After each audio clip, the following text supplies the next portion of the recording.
वैशाख के महीने की किसी भी सोमवार के दिन पार्थिव शिवलिंग के निर्माण का।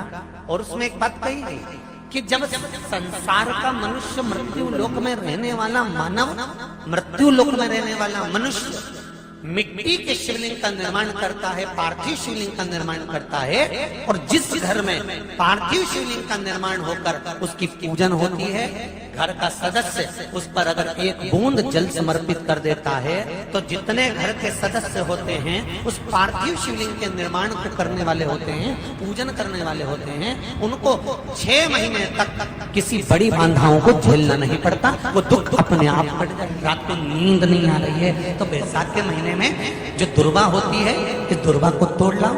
जहां पर अशोक सुंदरी का स्थान होता है, जहां पर अशोक सुंदरी का जो स्थान होता है, उस अशोक सुंदरी के स्थान पर उस दुर्वा को रख दो।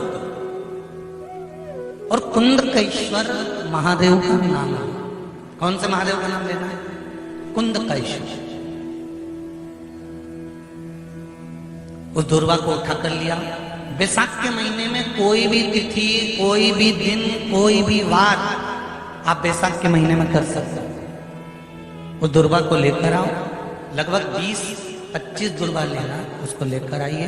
सुबह सुबह कुंदकेश्वर महादेव का नाम लेकर उसको खाना प्रारंभ कर दीजिए। एक दुर्वा रोज खाओ। जो पथरी है या नेत्रों में तकलीफ है या कोई ना कोई रात्रि को नींद नहीं आना, बेचैनी हो जाना, घबराहट होना, धीरे धीरे धीरे धीरे 20 दिन की वो दुर्वा है, 20 दुर्वा एक एक दिन खाना चालू करो।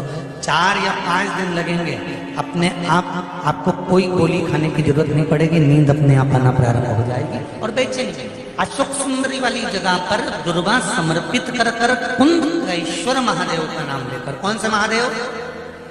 कुंदकेश्वर महादेव का नाम। शिव सुख क्या है? तो क्या कहा महाराज जी? भगवान शिव कहते हैं, अरे पार्वती, 1000 अश्वमेध यज्ञ में अग्नि कुंड के अंदर पूर्ण आहुति पर जो गोला समर्पित किया जाता है और एक बेल, एक बीला बैसाख महीने में जो मुझे समर्पित कर देता है, उसको 1000 अश्वमेध यज्ञ का पुण्य फल प्राप्त हो जाता है। मात्र एक बेल।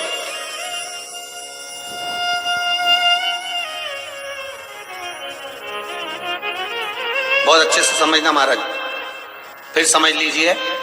केवल सारे शिवलिंग में एक नर्मदेश्वर महादेव ऐसे होते हैं जिन पर कुछ भी चढ़ाओगे तुम खा सकते हो।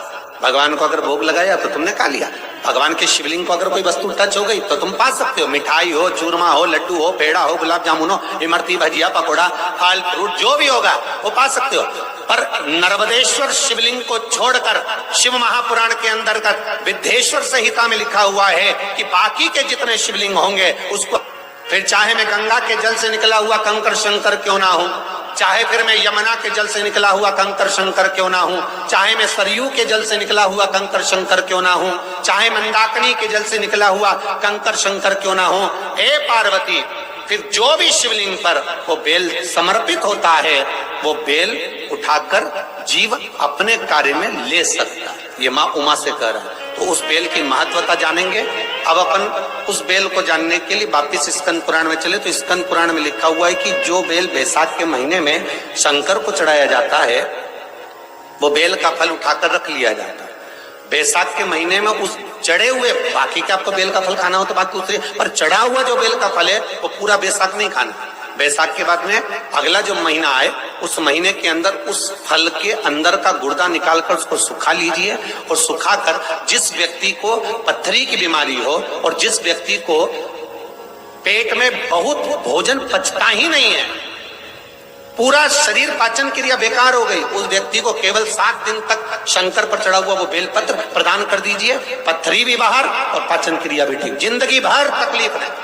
उस बैसाख में उस फल की इतनी महत्वता बाबा भोलेनाथ स्कंद पुराण, लिंग पुराण, नर्मदा पुराण, पद्म पुराण के अंतर्गत, शिव महापुराण के अंतर्गत वर्णन कर, उसकी महत्वता